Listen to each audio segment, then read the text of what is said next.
Au nom du Père et du Fils et du Saint-Esprit. Amen. Je voudrais commencer mon adresse à mon cher fils, Monseigneur Nicodème Barriga, par ce passage de la première lettre de Saint Jean, chapitre 5, verset 14 à 21. Mes bien-aimés, ce qui nous donne l'assurance devant Dieu, c'est qu'il nous écoute quand nous faisons une demande conforme à sa volonté. Et puisque nous savons qu'il écoute toutes nos demandes, nous savons aussi que nous possédons ce que nous lui avons demandé. Si quelqu'un voit son frère commettre un péché qui ne conduit pas à la mort, il priera et Dieu rendra la vie au pécheur, puisque son péché ne conduit pas à la mort. Il y a un péché qui conduit à la mort.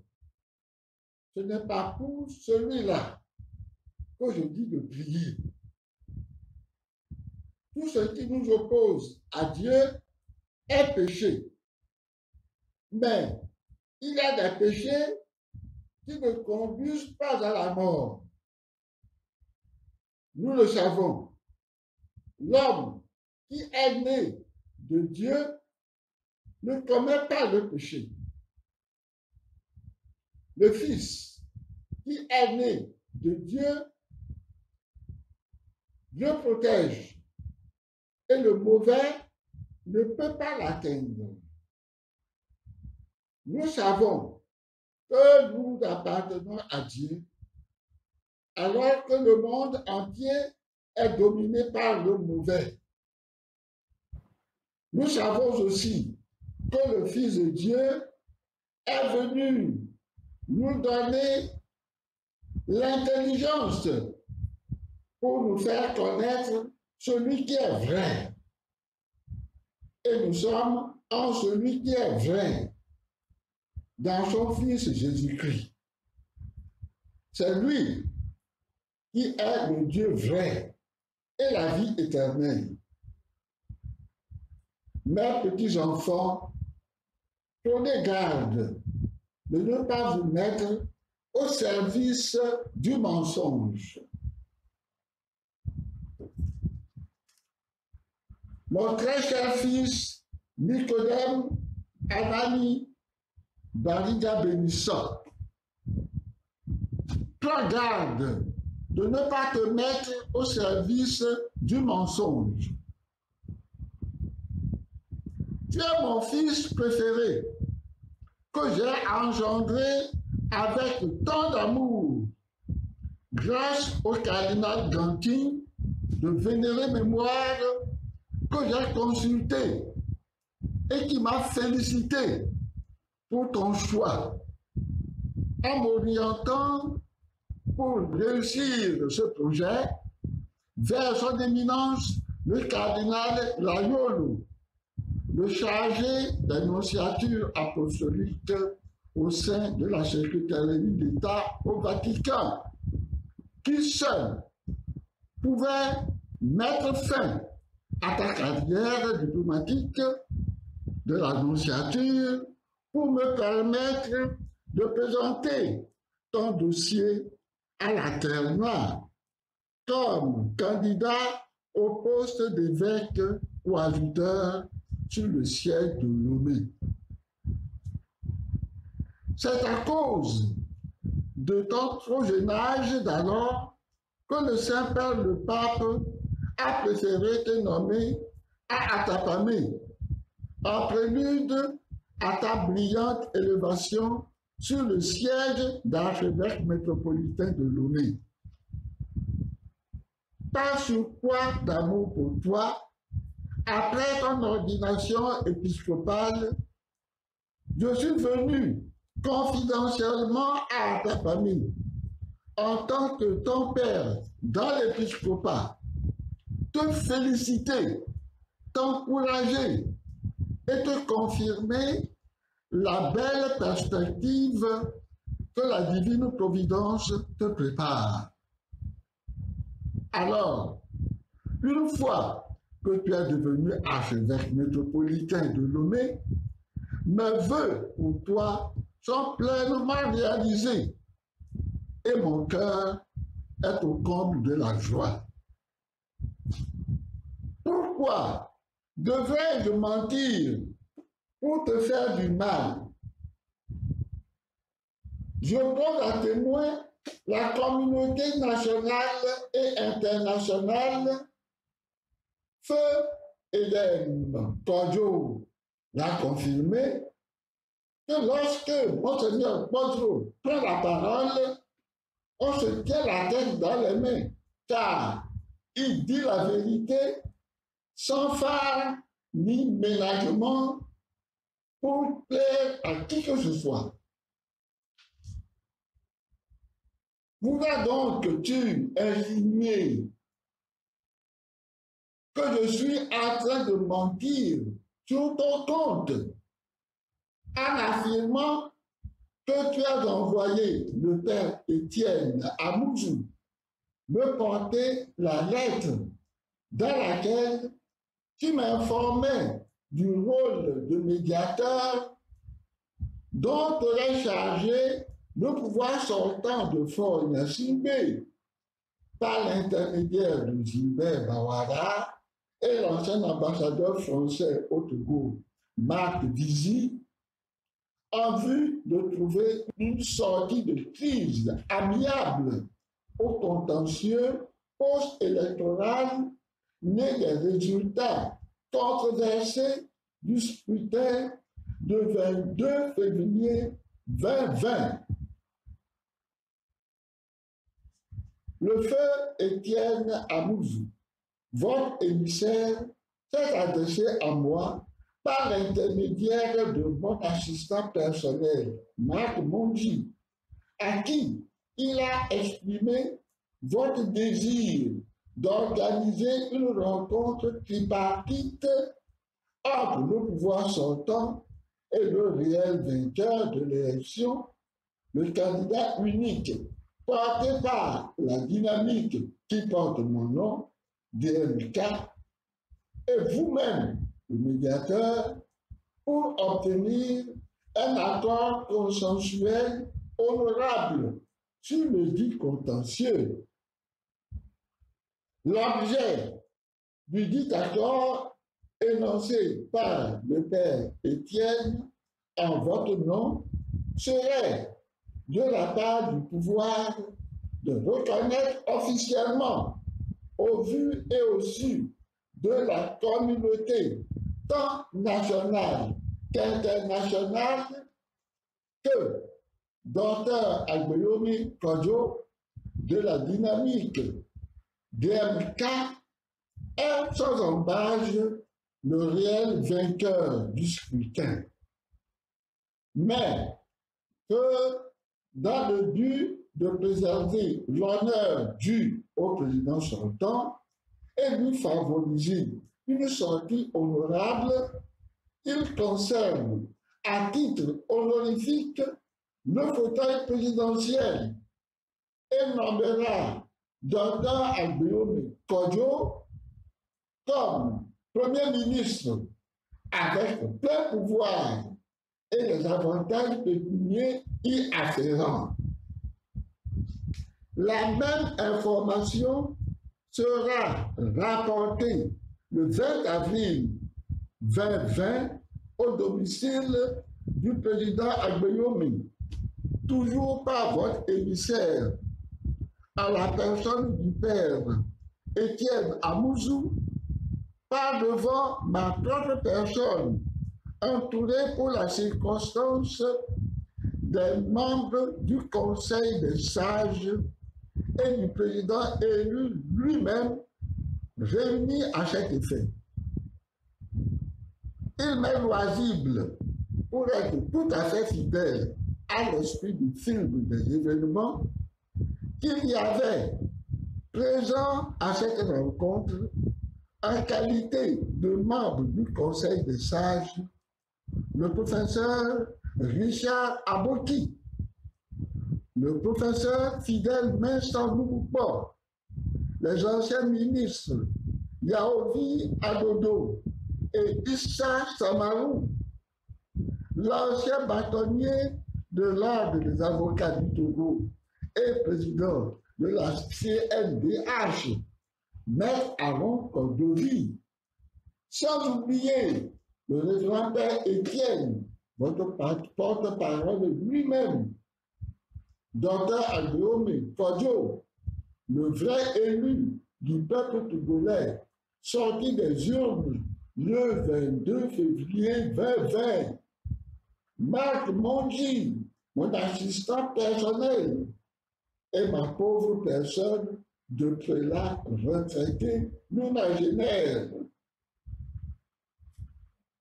Après exposé de motifs par le révérend Père Étienne, votre émissaire, qui a confirmé à cette douce assemblée de personnalités dont la renommée ne souffre d'aucune contestation, les débats qui s'en étaient suivis avaient permis aux sages ci-dessus nommés d'accepter le principe de médiation proposé par votre personne en vue de désamorcer la menace d'arrestation qui pesait sur le président élu que je suis venu protéger de ma personne comme bouclier humain, en venant m'installer à son domicile dès la signification de la première convocation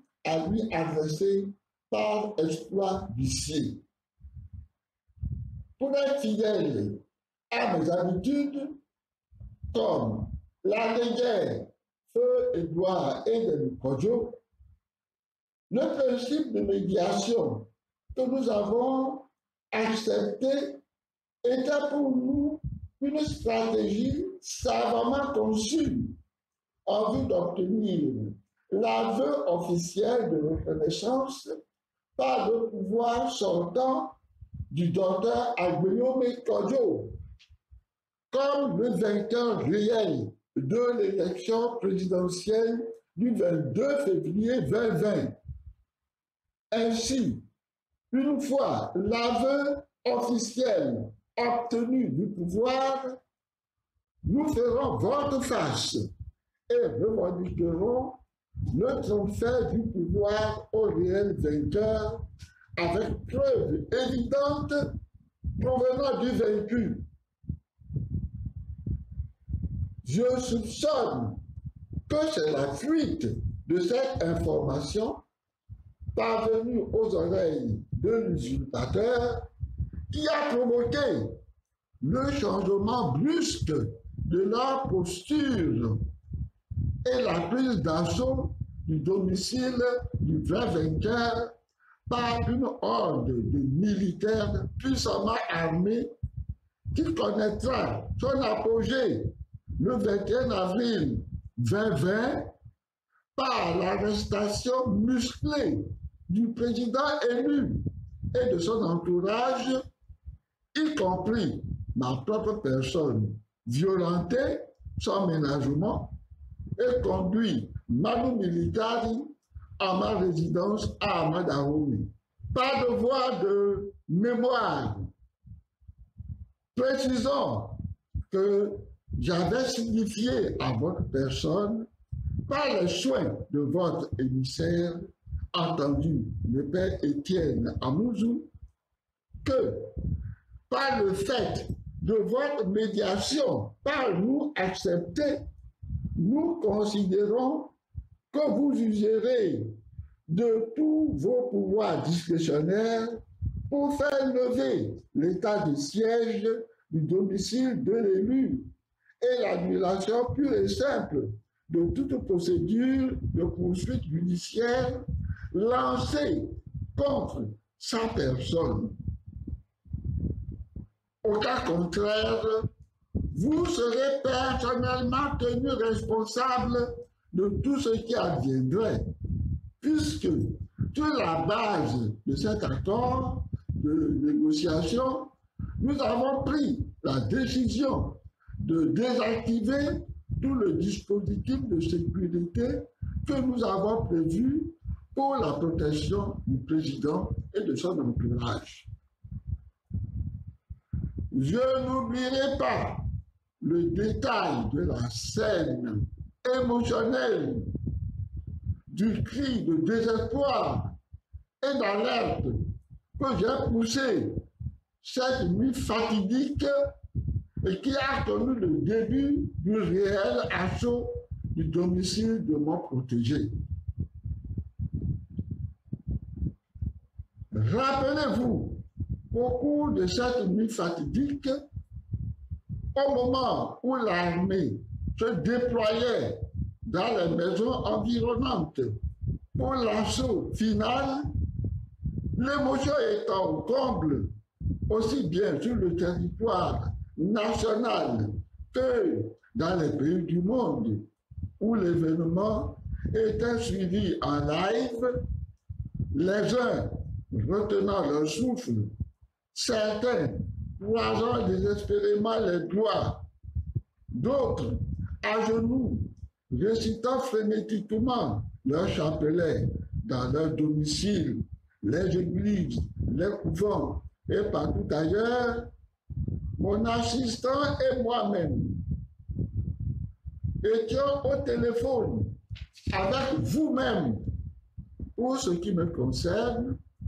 et votre vicaire général, le très révérend père Bertin Agobli, pour le cas de mon assistant Moji, vous décrivant la scène émotionnellement diabolique et terrifiante que nous vivions. Me replongeons dans ce passé des plus sombres de l'histoire de la conquête du pouvoir au Togo. J'en ai la chair de poule et tout mon corps, des cheveux jusqu'aux orteils, est tout frissonnant et dégoulinant de sueur, malgré la climatisation. Alors, mon fils Nicodème Barriga, pourquoi mentirais-je en racontant en détail les faits saillants de cet épisode macabre que, de ma pauvre mémoire de vieillard nonagénaire, je ne me souviens pas avoir vécu, même sous la dictature implacable de Feu Gnassingbé, le géniteur de ce dernier dinosaure de la dynastie de Gnassingbé.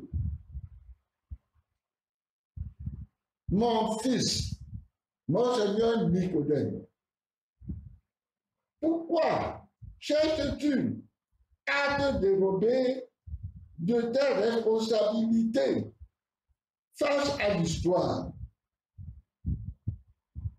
Pourquoi cherches-tu, à la suite de Monseigneur Joseph Agnon, qui a perdu la face et celle de l'Église catholique au Togo, en cherchant en son temps à s'acoquiner avec le père dinosaure? Il avait rendu l'Église du Christ au Togo serve sous un État souverain. En lui succédant immédiatement, j'ai eu beaucoup de peine à la relever, la franchir. Et c'est par la grâce de Dieu que j'ai pu lui redonner son autonomie et sa dignité.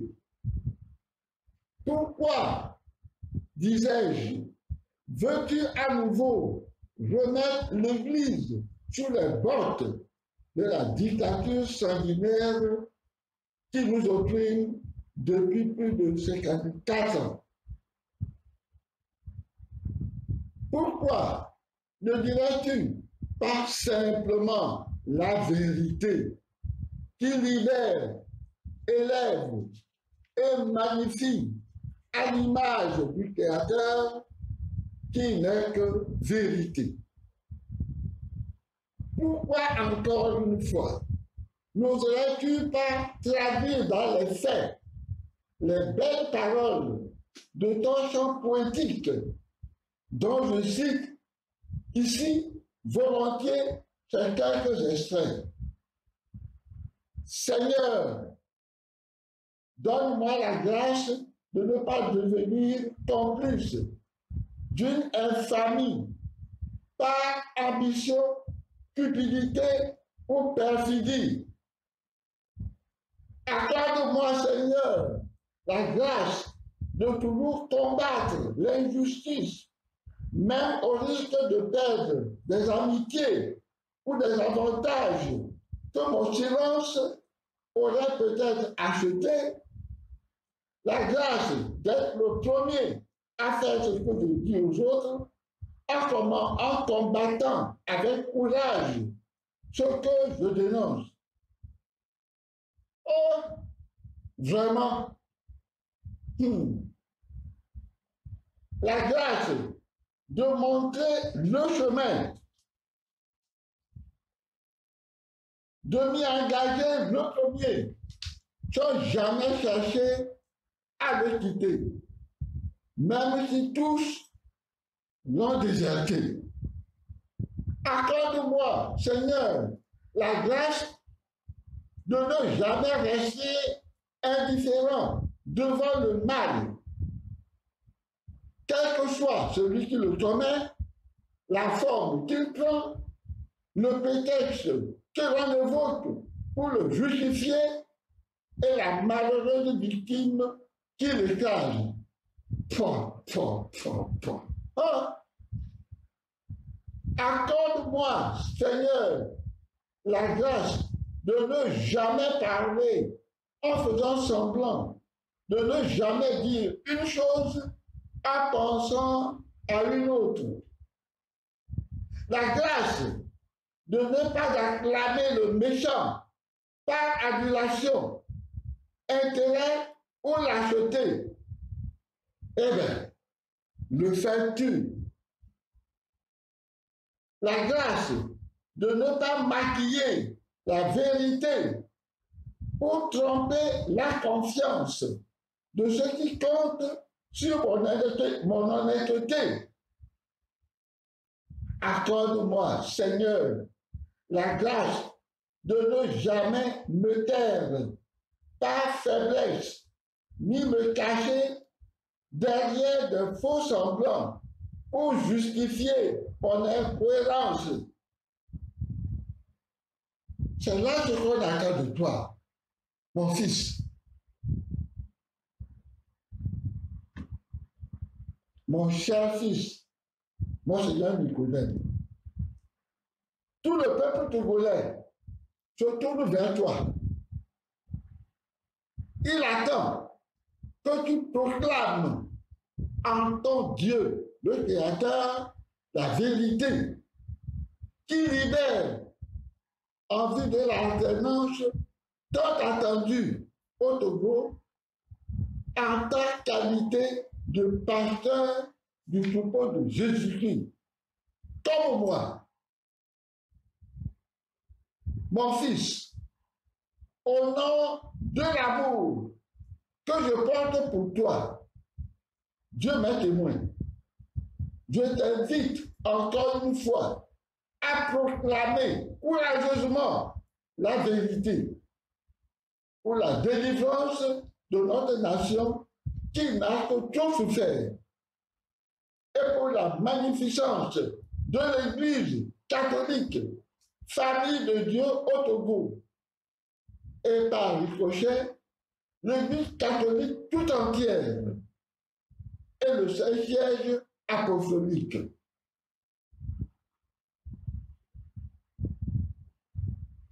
Quant à l'impertinent père Aphonon, dont le zèle a beau coûter, fuse la démence, Je voudrais, en toute responsabilité, l'inviter à arrêter ces dérives mentales et intellectuelles, tout en lui rappelant la promesse d'obéissance et de révérence qu'il a faite lors de son ordination presbytérale à son évêque et successeur, qui, plus est ici, son prédécesseur, archevêque émérite. Je me suis adressé à mon fils, archevêque Nicodème Barriga, et non au petit prêtre Pierre Chanel, Afono et Gustave. Je dis bien au petit prêtre, Cretini en italien. Pierre Chanel, Afono et Gustave Sanvi, qui, quand il me voit, oui, monseigneur, oui, monseigneur, bonjour, monseigneur. Oui, mais après, raconte des histoires sur mon compte. L'histoire indigne. Je m'adresse à eux, qui, seuls de tout le clergé togolais, à s'agiter comme de vulgaires courtisans, sans vergogne, appelant la défense d'un homme adulte, sachant donc se défendre, et qui plus est, un fin diplomate. On ne mélange pas les serviettes et les torchons. Autrement, comme le dit l'adage de chez nous, Toha Menevi Hao. Si j'entends encore l'un quelconque des deux, Afono ou Sanvi, ou encore un autre, ce n'est pas moi qui le maudirai, c'est lui-même qui se maudirait. Je voudrais, par la même occasion, les mettre en garde pour les attaques irraisonnées qu'ils font à mon assistant, qu'ils rendent responsable de tous mes actes, par peur de s'attaquer directement à ma propre personne, qu'ils traitent de vieillard incapable de raisonner de façon cohérente. Le Saint-Père le Pape, les chefs d'État, les chefs d'institution, n'ont-ils pas des assistants et des conseillers? Est-ce pour autant dire qu'ils sont manipulés?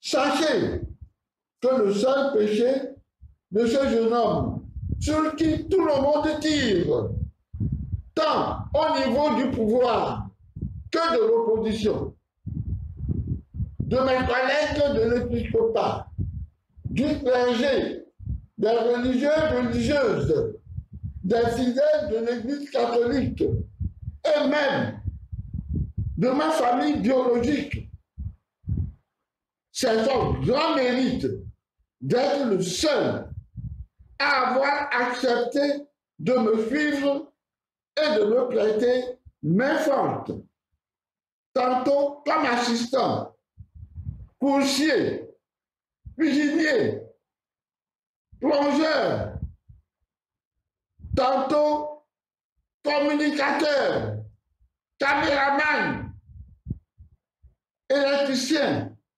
blanchisseur. En un mot, Baculum sedentutis, c'est-à-dire bateau de vieillesse. Et ce, au détriment de sa propre vie, de celle de sa famille volé en éclats, femmes et enfants étant dispersés, abandonnés par sa propre mère, ses frères et sœurs. Qui l'attaque, m'attaque et subira les conséquences auprès du Seigneur.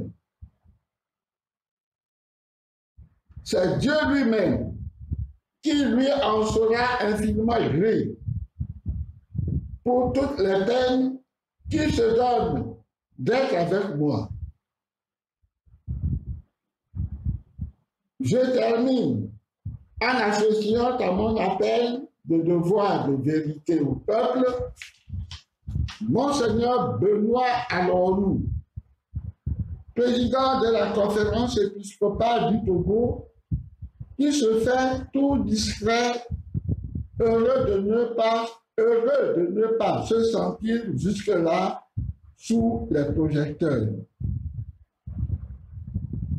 Il est tout autant, ainsi que les autres évêques interpellés, à dire la vérité au peuple sur les éléments statistiques sur lesquels ils se sont appuyés dans la publication de leur lettre pastorale du 1er mars 2020, dans laquelle ils réclamaient au pouvoir sortant la publication des résultats de la vérité des urnes. Sur quoi s'étaient-ils fondés en déclarant leurs réserves sur les résultats officiels proclamés et en même temps en réclamant le décompte bureau de vote par bureau de vote? Alors, pourquoi donc sème-t-il la confusion dans les esprits en réclamant aux vrais vainqueurs les pouvoirs, les preuves de sa victoire? Qui donc est le vrai vainqueur? Que la conférence des évêques du Togo nous éclaire. Le peuple et le président démocratiquement élu attendent la vérité.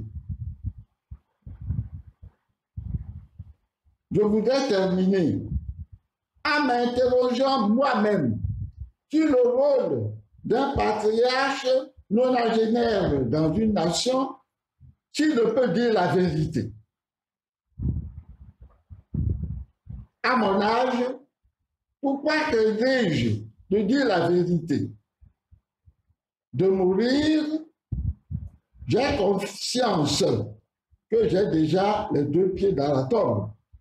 Pour ce faire, en ce qui me concerne, je reprends les expressions de mon cher fils, Monseigneur Nicodème Barriga, et je clame haut et fort: j'ai fait ma part. J'ai fait ma part. Alors, mon cher fils, Monseigneur Nicodème Barriga, fais ta part. Fais ta part et libère ta conscience très chargée vis-à-vis de Monseigneur Quadro, selon ton propre aveu à l'un de mes collaborateurs. J'ai fini. Et maintenant, mon fils, reçois ma paternelle bénédiction. Au nom du Père et du Fils et du Saint-Esprit. Amen.